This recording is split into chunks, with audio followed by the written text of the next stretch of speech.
bayan, maasahan anumang panahon.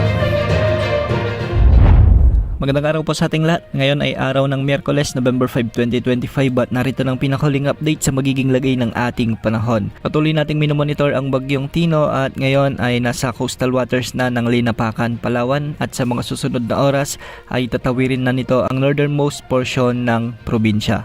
Taglay pa rin ng bagyo ang lakas ng hangin na umaabot sa 120 km per hour malapit sa gitna at pagbagsong umaabot sa 165 km per hour.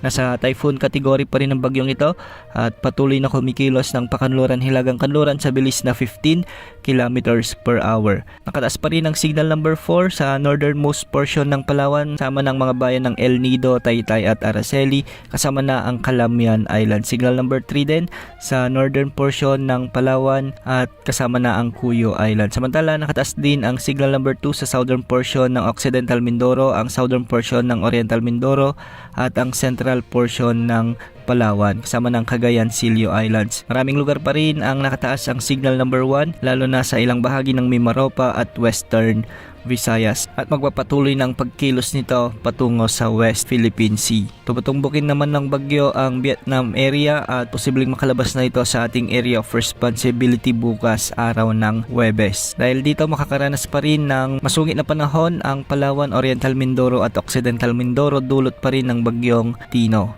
May mga pag-ulan at pagbugso ng hangin din ang mararanasan pa rin sa Romblon kasama na ang mga lalawigan sa Western Visayas. Samantalang Northeast Monsoon ang weather system na magdadala ng maulap na kalangitan na may mga pag-ulan sa Batanes at Babuyan Island. Trough naman ng bagyong Tino ang magdadala ng maulap na kalangitan na may mga kalat-kalat na pagulan at thunderstorms sa Metro Manila, Negros Island Region, Central Visayas, Zamboanga del Norte, Misamis Occidental at ang nalalabing bahagi ng Luzon. Sa Eastern Visayas at nalalabing bahagi ng Mindanao, localized thunderstorms naman ang inaasahan lalong-lalo na sa hapon at gabi.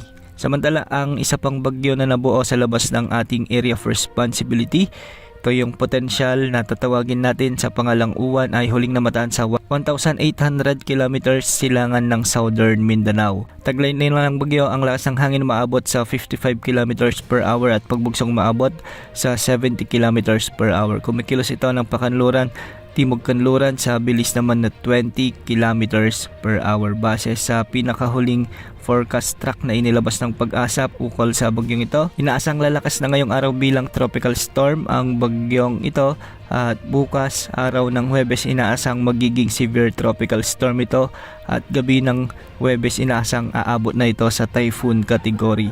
Sa araw ng Biyernes lalapit ito sa ating area of responsibility. At sa araw ng Sabado, inaasahang makakapasok na ito sa ating area of responsibility bilang isang super typhoon category. Sa araw ng Sabado, kikilos na ito ng pahilagang kanluran hanggang sa mga susunod na araw at sa araw ng Lunes o Martes, posibleng maglandfall ito sa bahagi ng Central o Northern Luzon. Posibleng umabot hanggang 205 kilometers ang lakas ng hangin na dadalhin ng bagyong ito. Ibig sabihin napakalakas na hangin ito. Kaya sa mga kababayan natin sa Central at Northern Luzon ay paghandaan ang malakas na bagyong paparating na si bagyong Uwan. Yan muna ang latest sa lagi ng panahon. Ito po ang weather update ng bayan, maasahan anumang panahon.